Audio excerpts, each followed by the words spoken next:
ஐயா ஐயா ஐயா நாங்க தான் கெத்து 1ஆம் நம்பர் கொத்து அப்படின்னு அப்படியே காலர் தூக்கி விட்டுன்னு தௌலத்தா வீடியோ போட்டுன்னு சிஎம் அவர்களை கலாய்ச்சின்னு இருந்தாங்க. நிறைய விமர்சனம் பண்ணாங்க.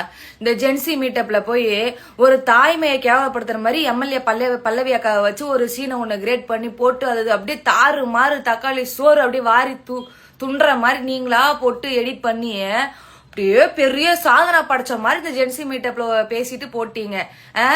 ஒரு 10 நாளைக்கு முன்னாடி இந்த ஜென்சி டீமை சேர்ந்த ஒருத்தரை வந்து அரெஸ்ட் பண்ண சொல்லி போலீஸ் வீட்டுக்கு போச்சுன்னு சொல்லிட்டு அவர் தலைமறைவாயிட்டாரு. அவர் வந்து இப்ப கோர்ட்ல போய் ஆஜராயிட்டாரு. அதை என்னவோ பெருமையா எப்படி பெருமையா பயிறு கீரெல்லாம் விட்டு எடிட் பண்ணி அந்த கூட்டம் கூட்டமா போறது கூட்டம் கூட்டமா வர்றது அதெல்லாம் எடுத்து போட்டுன்னு இருக்கிறீங்க. சரி ரைட், அது உங்க தனிப்பட்ட விருப்பம். எம்எல்ஏ பல்லவியாக்கா சட்டமன்றத்துக்கு குழந்தை தூக்கிட்டு போறப்ப உங்களுக்கு குத்துன்னு குத்துது. நீ இப்போ ஒரு அக்யூஸ்டு மேல கேஸ் போட்டிருக்கிறாங்க, நீ வந்து ஒரு ஆஜராவது கோர்ட்டுக்கு போற அப்படின்னா பொண்டாட்டி புள்ளிய கூட்டின்னு போய் எதுக்கு சீன் கிரியேட் பண்றீங்க? இதெல்லாம் உங்களுக்கு தெரியாதா? இதெல்லாம் வந்து சென்சி மீட்டு போட்டு கலாய்க்க மாட்டீங்களா, கேட்க மாட்டீங்களா? இத்தனை நாள் வந்து இப்ப எங்களை முட்டுனீங்களா? நாங்க முட்டு கிடையாது, தலைமறைவு பண்ணி வச்சுருந்தீங்க பாத்தீங்களா இத்தனை நாள். நீங்களும் முட்டுதான், நாங்க முட்டுனா நீங்களும் முட்டுதான். இப்போ சோசியல் மீடியா முழுக்க வேகமாக வைரல் ஆகி வரும் ஒரு வீடியோ தான் இது.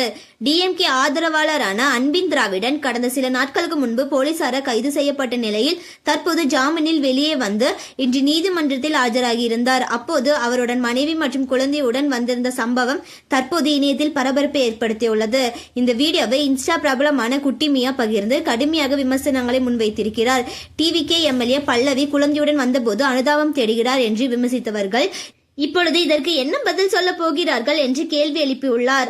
அது மட்டும் இல்லாமல் முன்பு தாய்மையை கிண்டல் செய்து பேசியவர்கள் இன்று தாங்களே குடும்பத்துடன் நீதிமன்றத்திற்கு வருவது ஏன் என்று குட்டிமா விமர்சித்துள்ளார். இந்த பதிவு தற்போது சமூக வலைதளங்களில் தீவிரமாக பகிரப்பட்டு ஆதரவு மற்றும் எதிர்ப்பு கருத்துக்களை உருவாக்கி வருகிறது. இந்த விவகாரம் குறித்து உங்கள் கருத்து என்ன? குட்டிமியாவின் விமர்சனம் சரியா தவறா அப்படின்னு நீங்க என்ன நினைக்கிறீங்களோ உங்களோட கருத்தை கமெண்ட்ல சொல்லுங்க. மேலும் இந்த மாதிரியான ட்ரெண்டிங்கான அப்டேட்ஸ்க்கு நம்மளோட சேனலை சப்ஸ்கிரைப் பண்ணிக்கோங்க.